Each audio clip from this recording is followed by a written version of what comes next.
नमस्कार, मुद्दा तो है में आपका स्वागत है। मैं हूं आपके साथ ब्रजेश चौकसी। ज्ञान पर घमासान। जी हां, मध्य प्रदेश में पहले सिकंदर और अकबर महान थे। मुगलों का महिमामंडन किया जाता था। महाराणा प्रताप जैसे इतिहास के अनेक नायकों को भुला दिया गया था। अब ऐसा नहीं होगा। उच्च शिक्षा मंत्री इंदर सिंह परमार ने कहा था कि हम इतिहास बदल देंगे और अब इस तरफ बदलाव के लिए मध्य प्रदेश की डॉक्टर मोहन यादव सरकार ने कदम बढ़ा दिए। उच्च शिक्षा विभाग ने सरकारी और निजी कॉलेजों की लाइब्रेरी के लिए आरएसएस से जुड़े लेखकों की 88 किताबों से कम एक प्रति खरीदने का फरमान जारी कर दिया है और सरकार की पहल पर पाठ्यक्रम में भी बदलाव के लिए समिति और अध्ययन मंडल का गठन किया गया, जिसे लेकर उच्च शिक्षा मंत्री इंदर सिंह परमार का कहना है कि संघ के पास अच्छे लेखक और अच्छे विचारक हैं जो इतिहास को सही परिप्रेक्ष्य में प्रस्तुत करेंगे। इस पर पलटवार करते हुए कांग्रेस के प्रवक्ता के मिश्रा ने कहा कि इंदर सिंह परमार पूरे प्रदेश पर संघ को थोपने की कोशिश ना करें। प्रश्न यह है कि जब छात्रों के लिए अन्य विचारधाराओं का साहित्य और लेखन उपलब्ध है तो संघ से प्रेरित विचारकों को क्यों नहीं पढ़ाया जा सकता? क्या यह अभिव्यक्ति की स्वतंत्रता पर आघात नहीं है? आज मुद्दा तो है में इसी पर चर्चा करेंगे और इससे इर्द गिर्द जुड़े सवालों पर बात करेंगे, लेकिन पहले देखिए रिपोर्ट।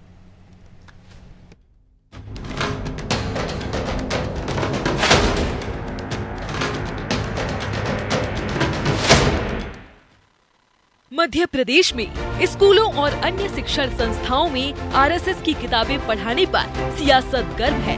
भाजपा इसके समर्थन में है तो कांग्रेस इसका विरोध कर रही है। प्रदेश के स्कूल कॉलेजों में संघ लेखकों की किताबें पढ़ाए जाने का निर्णय उच्च शिक्षा विभाग ने किया है। इसके लिए विधिवत आदेश भी जारी कर दिए गए हैं। उच्च शिक्षा विभाग ने आदेश जारी कर कहा कि प्रदेश के सभी कॉलेजों की लाइब्रेरी में 88 किताबों की कम से कम एक प्रति अनिवार्यता के साथ रखें। यह सारी किताबें संघ के लेखकों की हैं। इस बारे में मुख्यमंत्री डॉक्टर मोहन यादव ने कहा कि कमेटी और अध्ययन मंडल किताबों के बारे में फैसला करेंगे। अभी वो कोर्स तो बनना बाकी है, उसकी अपनी कमेटी है, उसका अध्ययन मंडल है, वो फाइनल करेगा। लेकिन ये जरूर कहा है कि हर एक पीएम एक्सीलेंस कॉलेज जो बनाया है एक 55 जिलों के अंदर, वहां हमने संतुर लाइब्रेरी बनाई है। वो लाइब्रेरी में हमने कहा कोई भी विचारवान लेखक होगा उसकी सबकी पुस्तकें वहां रखी जाएगी। अब पुस्तकें नहीं रखेंगे तो क्या करें? पुस्तकें तो रखना पड़ेगी और पुस्तकें रखने में वो राष्ट्रीय सेवा संघ के होंगे या कोई भी होंगे, हमको उनका अपनी पुस्तक आपकी इच्छा हो तो पढ़ो, आपकी इच्छा हो तो मत पढ़ो। वहीं उच्च शिक्षा मंत्री इंदर सिंह परमार का कहना है कि अभी तक वामपंथी इतिहासकारों ने इतिहास को तोड़ मरोड़ कर पेश किया और गुलामी के रूप में लिखा। इसमें बदलाव जरूरी है। जिस प्रकार से कम्युनिस्टों ने अभी तक, वामपंथी विचारधारा के लेखकों ने अभी तक इस देश के इतिहास को तोड़ मरोड़ कर पेश किया, भारत के लोग जिस पर गर्व कर सके, भारत की उपलब्धियों को का बखान नहीं करते हुए एक गुलामी के इतिहास के रूप में पूरे देश के इतिहास को लिखा गया है। और इसलिए यह समय ऐसा है कि फिर से भारत के लोगों को राष्ट्रीय शिक्षा नीति के माध्यम से अपने गौरवशाली इतिहास, गौरवशाली परंपराएं और भारत के स्वतंत्रता संग्राम के आंदोलन को सही परिप्रेक्ष्य में, जिससे देश के युवा प्रेरणा ले सके, इस प्रकार से लोगों के सामने आना चाहिए। स्कूलों में संघ के लेखकों की किताबें पढ़ाने के फैसले को लेकर कांग्रेस ने कहा कि भाजपा नफरत फैलाने का काम कर रही है और देश के ज्ञान प्रकोष्ठ को अज्ञान प्रकोष्ठ बनाने में जुटी है। सरकार के फैसले के खिलाफ कांग्रेस कोर्ट जाएगी। इंदर सिंह जी परमार उच्च शिक्षा मंत्री जी हैं। पहले वो उच्च शिक्षा का स्तर सुधारने की बात करें। वो संघी होंगे, उनके घर पर संघ का पालन करें। पूरे प्रदेश पर संघ को थोपने की कोशिश ना करें। उन्हें इस बात का ध्यान रखना होगा कि पद हमेशा नहीं रहते हैं। वो शायद इस गलत फहमी में है कि आदरणीय मोहन यादव जी उच्च शिक्षा मंत्री थे तो उसके बाद वो मुख्यमंत्री बन गए, तो उनके ख्वाब भी मुख्यमंत्री बनने के चल रहे हैं। वो इस जिंदगी में नहीं बन सकते हैं। तो वो इस प्रदेश की शिक्षा की गुणवत्ता की कोशिश करें तो बेहतर होगा। इसी वर्ष मार्च माह में उच्च शिक्षा मंत्री इंदर सिंह परमार ने कहा था कि इतिहास के पन्नों में सिकंदर और अकबर महान नहीं होगा। हम इतिहास बदलेंगे और अब सरकार ने संघ के लेखकों विचारकों की पुस्तकों को पाठ्यक्रम में लागू करने का फैसला किया है, जिसके विरोध में कांग्रेस खड़ी हो गई है।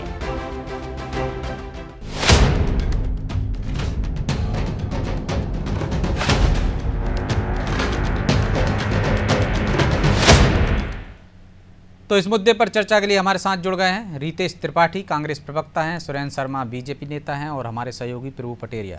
आप सभी का बहुत बहुत स्वागत है। रितेश जी, शुरुआत आपसे ही करते हैं। यदि लाइब्रेरी में अन्य विचारकों के पुस्तकें रखी हैं, लेखकों की पुस्तकें रखी हैं, यदि संघ विचारकों लेखकों की पुस्तकें भी रखा जाएंगी तो उसमें आपत्ति क्या है? सीएम तो कह रहे हैं पढ़ो या मत पढ़ो, आपकी इच्छा है, रखना जरूर पड़ेगी। तो इसको क्यों कह रहे हैं आप लोग कि संघ की विचार को थोपा जा रहा है लोगों पर? थोपना कहाँ हुआ? ये तो स्वैच्छिक हो गया। बिल्कुल सही बात है ब्रजेश जी, आप तक मेरी आवाज क्लियर आ रही है? क्लियर आ रही है, बोलिए जी। इसमें कोई आपत्ति की बात नहीं है अगर वो रखना चाहते हैं, नहीं रखना चाहते, क्योंकि ये सब तो ऐसी बातें हो गई, सूत न कपास जुलाहों में लट्ठम लट्ठा। अरे मध्य प्रदेश में जब विद्यालय ही नहीं है, विद्यालय है तो छत नहीं है और छत है तो अध्यापक नहीं है। जिस प्रदेश में मैं रहता हूं, सतना जिले से आता हूं, मैं जिला पंचायत सदस्य हूं, मेरे क्षेत्र में 100 में से 80 ऐसे विद्यालय जिनकी छत कभी भी गिर सकती है, जिनमें 5 सालों से 1 रुपए भी नहीं आया, और जहां पे है पर वहां पर एक भी बच्चा नहीं है। तो कुल मिला के यहाँ पर कोई विद्यालयों की हाल इतनी ज्यादा है कि आज की डेट में 90% मध्य प्रदेश के बच्चे सरकारी स्कूलों से छुट्टी पाकर प्राइवेट स्कूलों में पढ़ते हैं। तो जिस राज्य में शिक्षा का कोई स्तर ही ना बचा हो, वहां पर काहे की लाइब्रेरी और काहे की एजुकेशन। अब आते हैं नंबर 2 पर कि आपने देखा कि मध्य प्रदेश में शिक्षा ही नहीं तो गुणवत्ताहीन या गुणवत्ता वाली शिक्षा कैसे हो सकती है। नंबर 3 कि आरएसएस वाले अगर पढ़ाना चाहते हैं तो भगत सिंह का इतिहास पढ़ाएं, भारतीय जनता पार्टी के लोग आजाद का इतिहास पढ़ाएं, विश्व का इतिहास पढ़ाएं, और आप देखते हैं कि मध्य प्रदेश में लगभग 70% लोग पलायन करते हैं। बच्चों को टेक्निकल एजुकेशन दे, फिजिकल एजुकेशन दे, ताकि वो अच्छी जगहों पे जा सके। बाकी संघी विचारधारा आपको लादनी है तो आप बिल्कुल लादिए, और ये भी बताइए कि संघ ने आजादी के आंदोलन में कितना योगदान दिया था। संघ जिन नेताओं को आज मंत्री बनाकर बैठाया, उनके पुरखों ने देश के साथ क्या क्या किया था। वो तो कह रहे हैं वो कि आपने तोड़ मरोड़ कर वामपंथियों का, कम्युनिस्टों का इतिहास पढ़ा है, उसी को तो दुरुस्त कर रहे हैं कि किसका क्या योगदान था, ये बताएंगे वो। अभी तक गुलामी का इतिहास बता रहे थे आप लोग। ब्रजेश जी, मैं भाजपा के नेताओं से पूछना चाहता हूं कि इस देश में राष्ट्रभक्ति का सर्टिफिकेट सिर्फ भारतीय जनता पार्टी के नेता ही वितरित कर रहे हैं क्या, जिनका देशभक्ति से दूर दूर तक कोई लेना देना नहीं है, जिन्होंने मात्र सत्ता की मलाई खाने का काम किया है, जिन्होंने देश को कर्ज का, वो भला देशभक्ति का कौन सा ज्ञान बांटने जा रहे हैं? जिन व्यक्तियों ने देश की मूल संपत्तियों को आज गिरवी रख दिया है, देश की हालत गर्त में जा रही है, वो देश का कौन सा इतिहास पढ़ाने चाहते हैं? जिनके प्रमुख कार्यालयों में आज भी भारत का तिरंगा नहीं बल्कि लेकिन वो तो कह रहे हैं कि आप लोग पढ़ाते थे अकबर महान है, वो पढ़ाएंगे कि महाराणा प्रताप महान है। ये अंतर आएगा पढ़ाई में कि अपने देश का गौरवशाली इतिहास बताएंगे। तो ये क्या गलत है? नहीं बताना चाहिए हमारे गौरवशाली इतिहास को? हर देश अपना गौरव बताता है। हाँ ब्रजेश जी, किसी भी इतिहासकार में आज तक भारत में लिखने की हिम्मत नहीं हुई कि वो महाराणा प्रताप की शख्सियत पर प्रश्न चिन्ह लगा सके। किसी इतिहासकार में इतनी हिम्मत नहीं हुई कि वो रानी लक्ष्मीबाई के चरित्र पर, उनकी कुर्बानी पर, उनकी शहादत पर प्रश्न चिन्ह लगा। कैसी बात कर रहे हैं आप? पर नए तरीके से जो भारतीय जनता पार्टी की पुराना महल नए डब्बे में पैक करने की आदत है, तो जब तक वो घर घर में इस संघ की विचारधारा को थोप नहीं देंगे, तो ये संघ की विचारधारा कहां हुई रितेश जी? वही तो मैं कह रहा हूं। यदि अकबर की जगह महाराणा प्रताप महान है तो ये संघ की विचारधारा कहां हुई? ये तो देश। आपने किसी किताब में पढ़ा कि महाराणा प्रताप महान नहीं है? आपने किसी किताब में पढ़ा कि महाराणा प्रताप महान नहीं है? आपको चलिए जवाब ले लेते हैं। सुरेंद्र जी, वो कह रहे हैं अब तक भी पढ़ाते आए हैं, हर किताब में है कि महाराणा प्रताप महान है, फिर इसको बदलना क्यों चाहते हैं? देखिए रितेश भाई मेरे छोटे भाई हैं, पर कांग्रेस के प्रवक्ताओं के साथ समस्या ये है कि बात खेत की होती है, वो खलिहान तक जाते हैं। संदर्भ अभी उच्च शिक्षा का चल रहा है, वो स्कूल शिक्षा की बात कर रहे हैं। ये जो पुस्तकें हैं उच्च शिक्षा विभाग में, महाविद्यालय में पढ़ाई जाएंगी, और अगर कोई अच्छा लिखता है, देश के बारे में लोगों को जानकारी मिलती है, तो उसमें किसी को आपत्ति क्यों होना चाहिए? लेकिन कांग्रेस के साथ दिक्कत यह है कि जब से देश आजाद हुआ, आपके चैनल पर गंभीरता से बोल रहा हूं, कांग्रेस के साथ दिक्कत यह है कि आजादी से कब पहले शिक्षा मंत्री इस देश के बने मौलाना अबुल कलाम आजाद। उसके बाद से लेकर लगातार 6 शिक्षा मंत्री मुस्लिम रहे, वामपंथी रहे। देश का इतिहास गलत ढंग से इस देश को पढ़ाया गया। नितेश भाई, 2006 से पहले एनसीईआरटी की पुस्तकों में पढ़ाया जाता था जाट लुटेरे थे, शिवाजी पहाड़ी चूहा थे, महाराणा प्रताप लुटेरे थे, ब्राह्मण गौमांस खाते थे। ये एनसीईआरटी पाठ्य पुस्तकों में था। इसके खिलाफ लोग कोर्ट में गए और कोर्ट ने पैसे 172 शब्दों को हटाया है। ये कांग्रेस ने पढ़ाया है। कांग्रेस को आपत्ति यह है कि महाराणा प्रताप को अगर लोग पढ़ेंगे, शिवाजी को लोग अगर पढ़ेंगे और चंद्रगुप्त को पढ़ेंगे तो चाणक्य को भी पढ़ना पड़ेगा। और चाणक्य ने कहा था विदेशी माता से उत्पन्न संतान कभी राष्ट्रभक्त नहीं हो सकती। शायद कांग्रेस के मन में वो पीड़ा है। अरे अच्छा जो लिखेगा, हमने तो कभी विरोध नहीं किया कि बाल कवि बैरागी की कविता आशीषों के आंचल भरकर प्यारे बच्चे लाई हूं, युग जननी में भारत माता द्वार तुम्हारे आई हूं। ऐसी कविता कांग्रेस के नेता और जो बाद में राज्यसभा सांसद रहे, बाल कवि बैरागी आप क्यों पढ़ाते थे? तो कांग्रेस के नेता थे। अरे अच्छा लिखते हैं, पर आपको आपत्ति इस पर है कि श्री कृष्ण सरल की कविता, भाई आप बोल रहे थे ना चंद्रशेखर आजाद और भगत सिंह पर लिखो। मध्य प्रदेश में श्री कृष्ण सरल जी की कविता पढ़ाई जाती थी, नेताजी का तुलादान, नेताजी सुभाष चंद्र बोस के बारे में। जरा बताइए दिग्विजय सिंह की सरकार ने उसको क्यों बंद कराया?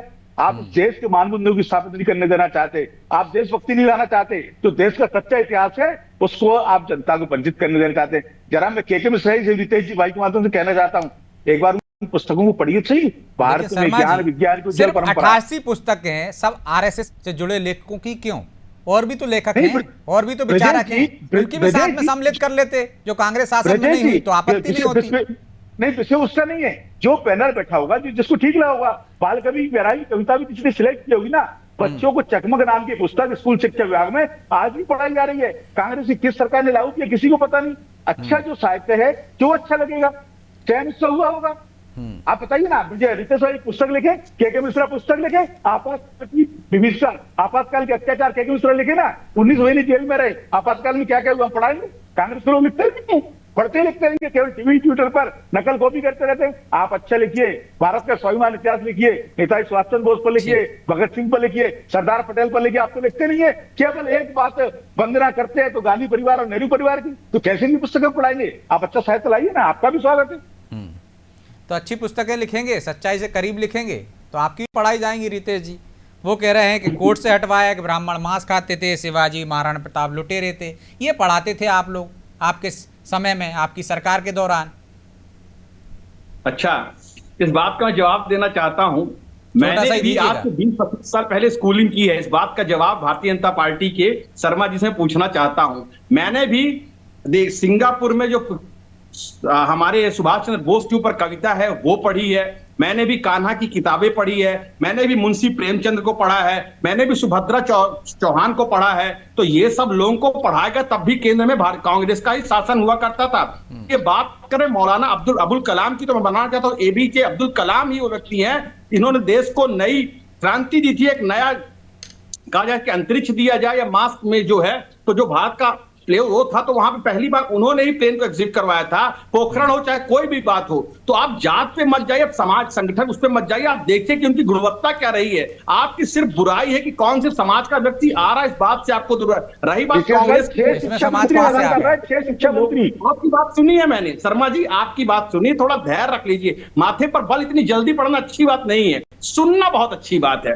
तो मैं कहना चाहता हूं कि हमने भी मुंशी प्रेमचंद को पढ़ा है, हमने भी सुभद्रा कुमारी चौहान को पढ़ा है, हमने भी हजारों लोगों को पढ़ा, उसमें से कहीं देश के विरोध में बात नहीं कही गई। पर आप संघी विचारधारा को, आप राजनीतिक विचारधारा को घर घर पर थोपना चाहते हो, आप भारतीय जनता पार्टी के कार्यकर्ताओं को तैयार करना चाहते हो, इसलिए आपकी मजबूरी है कि पैदा होने वाले बच्चे को कहां लिखा है इन पुस्तकों में पहली बार कि ऐसा पढ़ाने जा रहे हैं? अनुमान लगा रहे हो आप, आपने किताब तो पढ़ी नहीं है, अभी तो रखने की बात हो रही है। ऐसा लिखा है क्या उन किताबों में जो आप कह रहे हैं? नहीं, आप आरोप हवा में मत लगाइए ना कि क्या पढ़ाने जा रहे हो आप। आवश्यकता क्या है कि आप संघी लेखकों की किताबों को स्वैच्छिक है ना, जिसको पढ़ना होगा पढ़ेगा, जिसको नहीं पढ़ना होगा नहीं पढ़ेगा, लाइब्रेरी में रखी रहेंगी वो। क्या अगर आप तो लाइब्रेरी में रखने से मना कर रहे हो मतलब?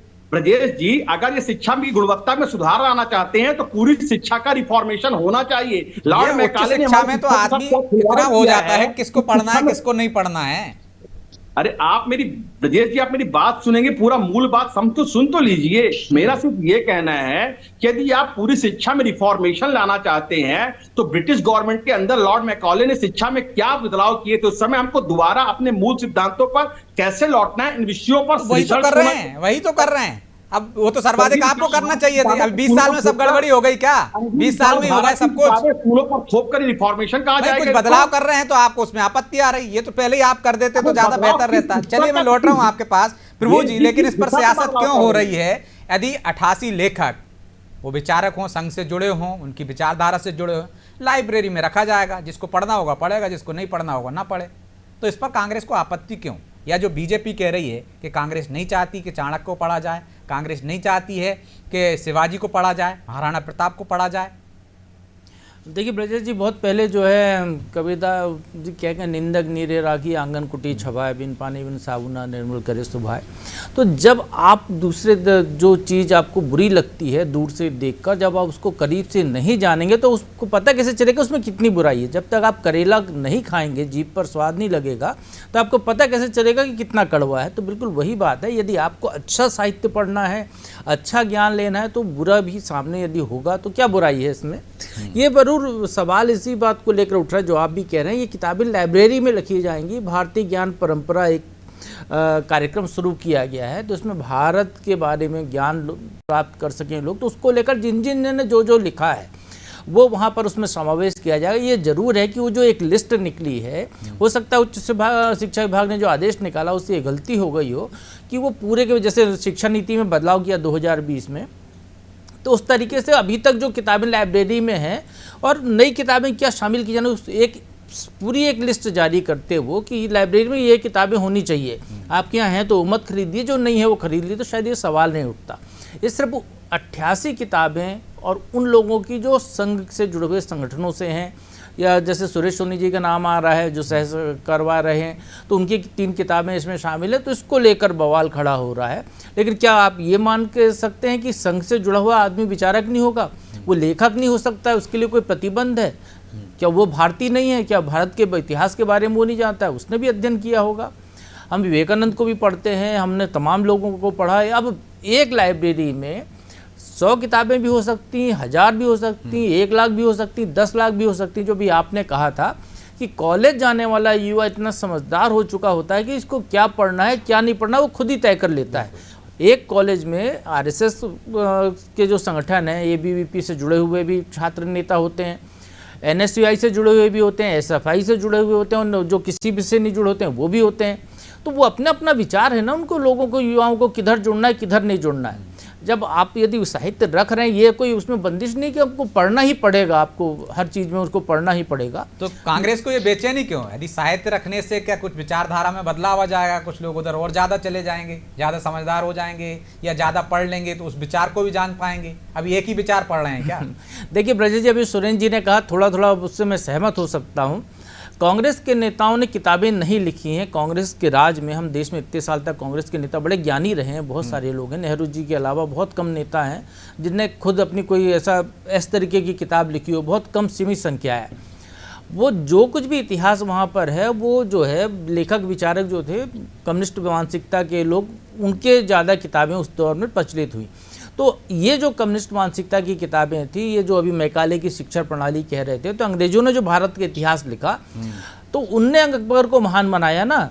हमने उसको जो है ट्रांसलेट करके अपनी किताब लिखी, तो हमने उसको जो करते ले लिया। जब बाबर आक्रांता होगा तो फिर अकबर या कैसे महान हो सकता है, आप ये बताइए। उसी जब एक आक्रांता का बेटा आया, अब राज कर रहा है, तो वो महान कैसे हो गया? तो चूंकि हमने उस इतिहास को वैसे ही ट्रांसलेट कर लिया, अनुवादित कर लिया, तो हम उसको वैसे ही पढ़ाते चले आए। हमने उसमें बदलाव की भारत के अनुसार जरूरत ही नहीं समझी, तो इसलिए आज ये सवाल उठ रहा है।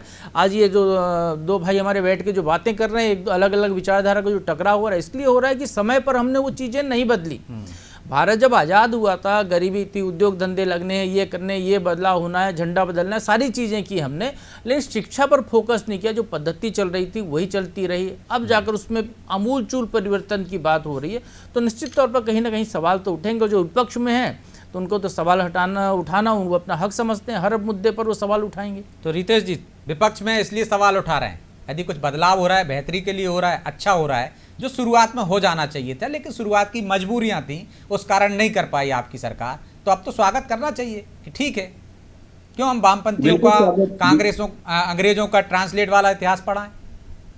बिल्कुल स्वागत करते हैं। ठीक है, आज ये 88 किताबें रख लें, कल जब कांग्रेस की सरकार आएगी तो पंडित नेहरू, जवाहरलाल नेहरू जी की हो या शास्त्री जी की किताबें हो या इंदिरा जी से जुड़ी पहले से हैं, वो सब भी लाइब्रेरी में आएंगी। हम इनको भी स्वागत करना चाहिए। अरे सब हैं रितेश जी, आपने भी पढ़ा है चाचा नेहरू को, सबको नहीं है, आप भूल गए शायद। हमने भी पढ़ा है, आपने भी पढ़ा है। नेहरू जी को पहले से ही पढ़ते रहे, पूरे देश के चाचा नेहरू हैं वो, और उनकी किताबें भी ये पहले से रखी हुई हैं। आज स्कूलों में संघ से क्या ये 88 जो किताबें संघ से जुड़े हुए लेखकों की दी जा रही, क्या आप मानते हैं कि देश के ये सबसे ख्याति प्राप्त 88 लोग हैं जिनकी किताबें आ रही हैं? अरे पहले वालों की पहले ही रखी है ना, आपके कोई नेताओं की तो वो भी रखवा दीजिए, हम आपका स्वागत करेंगे। पहले आप स्कूलों की, कॉलेजों की गुणवत्ता में सुधार करिए, पहले शिक्षा पद्धति में बदलाव लाइए। आप सीधे संघी विचारधारा को स्कूलों कॉलेजों में थोपने पर लगे हुए। हमारा विरोध मात्र स्कूलों और कॉलेजों के राजनीतिकरण का करने का है। हमारा उद्देश्य शिक्षा की गुणवत्ता पर सवाल उठाने का नहीं है। आप बिल्कुल शौक से पढ़ाइए, पर कांग्रेस से जुड़े हुए लेखकों की किताबों को भी स्कूल कॉलेजों में तो बता दीजिए कौन लेखक है जिनकी किताबें रखवानी है। वो तो कह रहे हैं कांग्रेस का कोई ऐसा लेखक ही नहीं है जिसने ऐसी किताबें लिखी हो। आपने वामपंथियों की, कम्युनिस्टों की पढ़ाई, 4 नाम बता दीजिए। शर्मा जी हंस रहे हैं, वो कह रहे हैं अभी रखवा देंगे। क्यों शर्मा जी? देखिए ब्रजेश जी, एक तो शायद मेरे मित्र ये भूल गए हैं, देश का शायद ही ऐसा कोई कॉलेज होगा जो पंडित जवाहरलाल नेहरू द्वारा लिखित तो भारत एक खोज नामक पुस्तक नहीं होगी। हर कॉलेज में पहले से लोग उसको पढ़ रहे हैं। अभी सरकार ने ना तो कांग्रेस से किसी लेखक की पुस्तक हटाई, ना कांग्रेस समर्थक किसी लेखक की पुस्तक हटाई। नई कुछ अच्छी बातें हैं। उस जो 88 पुस्तक है, ना तो उसमें भारतीय जनता पार्टी का इतिहास है, ना संघ से जुड़ा कोई विषय है। अगर हम देश की विज्ञान और विज्ञान की उज्जवल परंपरा पढ़ा रहे हैं तो उसको आपको आपत्ति क्या है? रही बात कांग्रेस के लेखकों की, अगर मेरे मित्र रितेश जी अनुमति दें तो मैं नेहरू जी के पिए रहे मथाई जी उनकी किताब रखवा देता हूं। मैं मनमोहन सिंह के पिए रहे संजय बारू की पुस्तक द एक्सीडेंटल प्राइम मिनिस्टर रखवा देता हूं। अगर मेरे मित्र रितेश तिवारी की अनुमति दें तो नटवर सिंह की वन लाइफ इज नॉट रखवा देता हूं। तो इनके लेखकों ने तो ऐसी पुस्तकें लिखी, इनके ही काले कारनामे उजागर किए हैं। आपके पास आपकी पार्टी के विचारक है ही नहीं, थिंक टैंक है ही नहीं, तो आप ये क्या करना चाहते हैं? और मैंने केवल जाति पर आपत्ति नहीं की थी, मैंने कहा कि एपीजे मौलाना आजाद से लेकर लगातार 6 शिक्षा मंत्री भारत के मुसलमान रहे और वामपंथी रहे, तो ये क्यों रहे? और आप हमको क्या पढ़ाते थे? रितेश जी से थोड़ा आगे पीछे पढ़ाऊंगा मैं, हो सकता है प्रभु जी और आप विजय जी आपने पढ़ी हो प्राइमरी क्लास में अब्बू खां की बकरी। बताइए अब्बू खां की बकरी पढ़ने से विद्यार्थी को क्या लाभ मिलता है? आपने क्या पढ़ा है हमको? अमित ने चिमटा क्यों खरीदा? इसी मध्य प्रदेश में जहां हम निवास करते हैं, गा गणेश जी का होता था तो इनको वो सांप्रदायिक लगा। ये मध्य प्रदेश की कांग्रेस की सरकार ने गा गणेश जी को हटा के बाद में गधा किया और गधे से फिर गमला पढ़ाया जाने लगा। ये आपकी शिक्षा दी। आप गौरवशाली इतिहास क्यों नहीं पढ़ाते? आप स्वामी विवेकानंद क्यों नहीं पढ़ाते? आप विवेकानंद की बात अभी आपने बात की, 1983 में जो शिवपुरी जिले का रहने वाला हूं। समय कम है, इसी का जवाब ले लेते हैं। आपने इतने सारे बदलाव किए, गा से गणेश से, गा से गधा, गा से गमला हो गया। ये सब मनगढ़ंत बदलाव हमारे शर्मा जी के मन से आए हुए बदलाव हैं। तो हमने भी पढ़ा है, आपने भी पढ़ा है। रही बात हामिद के चिमटे की, तो हामिद के चिमटे में दादी में मानवता और मूल भावना छिपा हुआ है। जिस दिन हिंदू मुस्लिम से निकलकर मानवता का पाठ पढ़ाने पर आ जाएंगे, उस दिन निश्चित तौर पर बदलाव नहीं हुए क्या? अप्पू खां की बकरी में क्या था? अप्पू खां की बकरी में क्या था? नहीं, हामिद के चिमटे पे आपने बात की ना, उसमें कहीं ना कहीं अपनी दादी के लिए मानवता की बात की कहा और अप्पू खां की बकरी में कहा। अप्पू खां की बकरी में क्या सबको बता दीजिए, समझ जाएंगे उस दिन अपनी। चलिए, माफी चाहता हूं क्योंकि समय की बाध्यता है, इसलिए चर्चा को यहीं विराम देना होगा। आप दोनों का बहुत बहुत धन्यवाद चर्चा में शामिल होने के लिए। तो निश्चित तौर पर संघ के 88 लेखकों की यदि किताब लाइब्रेरी में रखी जा रही है तो इस पर सियासत नहीं होना चाहिए। यदि हम अपने देश का गौरवशाली इतिहास पढ़ा रहे हैं तो ये उच्च शिक्षित वर्ग को या जो उच्च शिक्षा प्राप्त कर रहे हैं वो इतने सक्षम हैं, इतने उनके विचार बदलाव हो चुके होते हैं या वो समझदार हो चुके हैं कि क्या पढ़ना क्या नहीं पढ़ना। कांग्रेस को आपत्ति क्यों? निश्चित तौर पर ये सियासत इसलिए हो रही है कि कहीं ना कहीं ये लग रहा है कि कांग्रेस कटघरे में खड़ी हो रही है। कांग्रेस को ये लग रहा है कि यदि संघ के लेखकों की किताब पढ़ाई जाएंगी तो विचारधारा का टकराव होगा, विचारधारा के बारे में ज़्यादा जानकार होंगे तो कहीं उनके वोट बैंक में सेंध ना लग जाए। उनको एक खतरा सता रहा है। लेकिन हर मुद्दे पर सियासत क्यों, ये बड़ा सवाल है और इस पर राजनीतिक दलों को विचार करना होगा। बहरहाल मुद्दा तो है, मैं इतना ही, मुझे दीजिए इजाजत और आप देखते रहिए अनादि टीवी। नमस्कार।